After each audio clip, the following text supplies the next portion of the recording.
making logistical plans to make sure that every patient can come in the door and get their treatment every single day. All right, let me tell you about this patient. 3 weeks out from a total knee replacement and killing it. She just got rid of her walkers, so she's really learning how to accept weight through that leg, and we're gonna try to challenge that a little bit. Hi, I'm Carrie Lynn. Nice to meet you. Nice to meet you. I'll be your physical therapist today. How's everything going? Great. Yay! That's what Nick said. Can you walk high knees? Like you have to step over some, all the way up to your hip if you can. Good job. It's getting better every step. There are many different skills that you need to be successful as a physical therapist. Some of the biggest ones I would say are time management, adaptability, really being empathetic and caring to your patients, trying to put yourself out there to meet their needs every day. Trying to cheat. Okay, can you put your hands on my shoulders? Okay, we're gonna come down. Woo! That's okay, that's what the chair's for, okay? Okay. Hey, pop quiz. What do you think are some of the highest paid specialties in physical therapy? Stay tuned for the answer.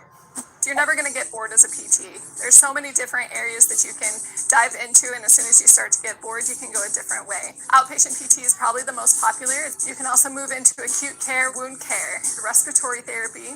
We do sports therapies. There's also rehab, skilled nursing facilities. So another aspect of physical therapy that I find really fun every single day is aquatic therapy. The hydrostatic pressure can help to reduce some of the swelling in all of their joints. So all of a sudden their muscles are working more efficiently, they're getting more impact, and then you get this multi-directional resistance to every single movement.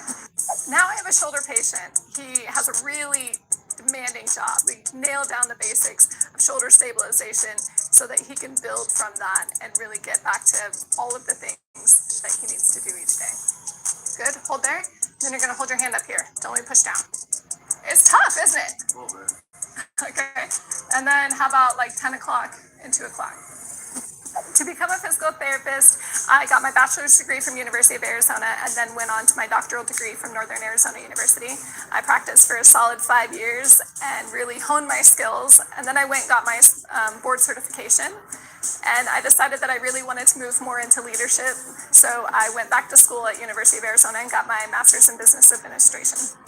I chose to be a physical therapist so that I could continue my passion of educating people and keeping people mobile. I feel like as people age, if they stop moving, they really start to get older.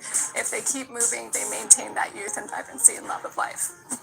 I'm getting ready to see this next patient. She has low back pain, and we're really going to kind of go into the appointment and assess how she's feeling and what areas we're able to progress, whether that's core stabilization or trying to learn new habits, new ways to stand and move around. It's really tight, isn't it? It is. And I'm trying to stretch this muscle like it hasn't been in a little bit, so. I'm sure not a lot, like years.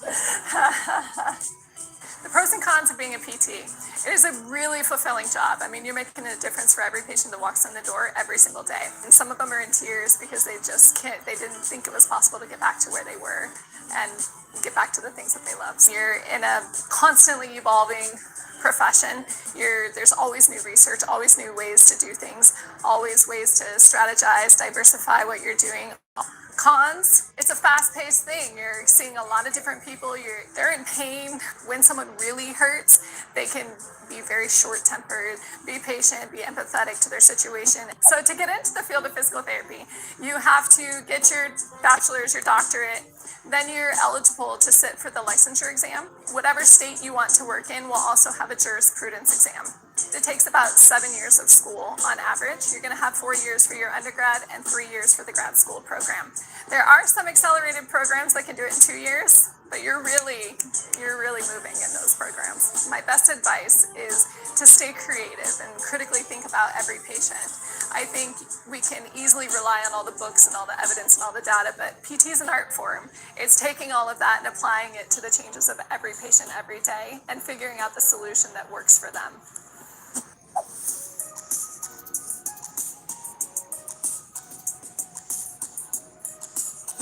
Thanks for watching. Please don't forget to subscribe to our channel and download the mobile app. Have a great day. So you have the weakness and the pain going down your leg.